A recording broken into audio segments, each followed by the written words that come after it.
Hello everyone, today I will tell you why there is a chance that Kinger created all the characters of the digital circus about what could be. Jack works for Kane, and this is his man. Today we will talk about why the beginning of the digital circus looks like games of the 90s, and a lot of interesting content. Sit down, and we will begin. We know that there are other characters besides people who are stuck there. Bubble, moon, sun, and wooden figures. My theory is that Kane created all these characters. Kane needed an assistant, so he created a bubble. But the bubble turned out to be unpredictable and does not do what Kane expects. Example, licks vomit off the floor, and Kane asks what's wrong with him. Kane turned Bubble's body into a bubble, which is fragile enough to kill him so that he does not get out of control. He created the moon and the sun because he was told that people need a sense of normalcy. But instead of changing day and night, they just rest on top. And here is also a whole moon and machinations with Kane. And the wooden figures behave like puppets, without consciousness. Kane mentioned that one of the things he cannot control is their people's mind. And this may show that he can create life in a digital circus, but not have a say in how they behave or act. So the wooden figures may just be under his direct control, just to fill the space. In the end, when Kane admits that he made a fake exit, how does he know what a table looks like? How does he have an exact layout of this room to reproduce a computer and a headset, when no one else, it seems, remembers anything except that he puts on a strange headset? Also, Kane claims that no one can remember their names. And in the video from the site, we see how Kane is in the real world and then begins to glitch in it and leave it, hinting that Kane was the same as everyone else. Perhaps he was really the first to be sent there as a predecessor and/or developer from the inside. And he still has memories. Perhaps, years and years later, he realizes that he was abandoned in this world without a known exit and without help. Then, when other people appear, he tries to help them, watching them and creating adventures, while trying to find a way out himself. Perhaps this is the true reason for leaving, when Kane wanders in search of an answer. If he can recreate the variables that they were all placed in at the very beginning, he may be able to reconstruct them to extract them. I feel that Jax works directly under the main man behind everything. Kane is just a distraction for everyone to mislead you. Jax is your key, because the Queen and abstraction were something he knew and could easily leave. Kane serves as points to give false hope and a point of worship for the MC. The king speaks in such a way that he has yet to understand.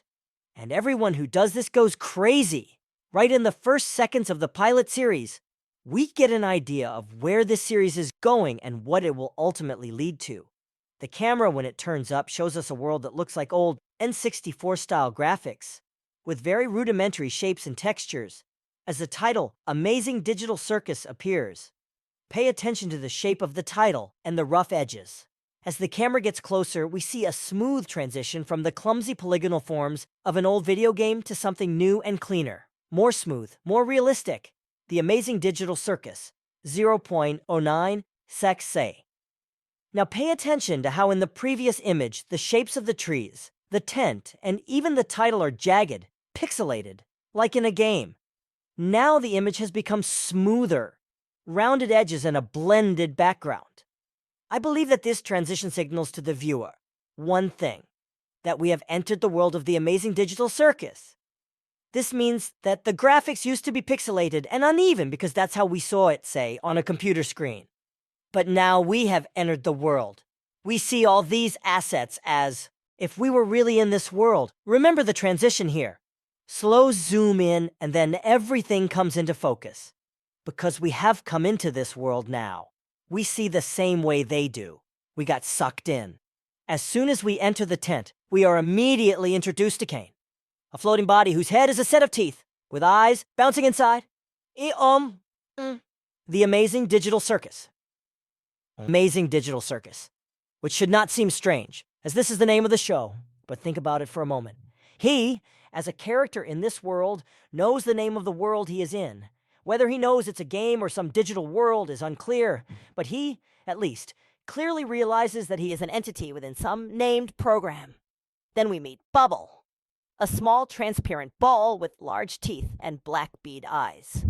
When Kane introduces the show, the camera moves into the theater where we meet our bright characters. A ball of red ribbon, known as Gangle, who has a white mask instead of a face, reminiscent of old theater masks worn by actors many years ago. Zubul looks like a mismatch of various parts and pieces put together to form a humanoid form. Kinger, who seems like a sensible chess piece with gloved hands and a beautiful purple robe, peeks out of a large pillow fort. Regatta, a humanoid doll in a purple dress with fiery red hair.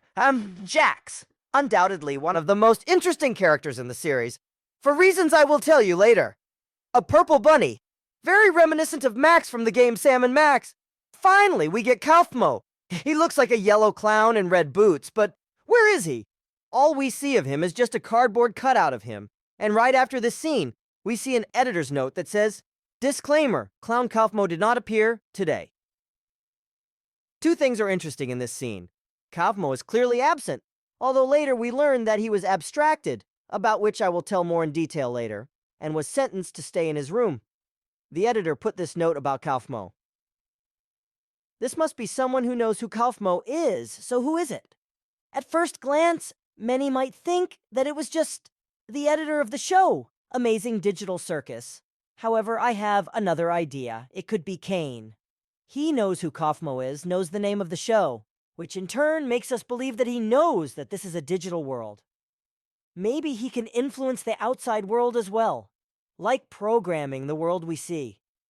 Then we are shown a collection of items, while the words of the song sing the words, "Day by day, we fly." The song glitches here on the words, "day by day," repeating the phrase 2 more times before moving on. This makes me think that they are stuck in some kind of loop or in some infinite world from which they cannot escape, say, in a digital game world.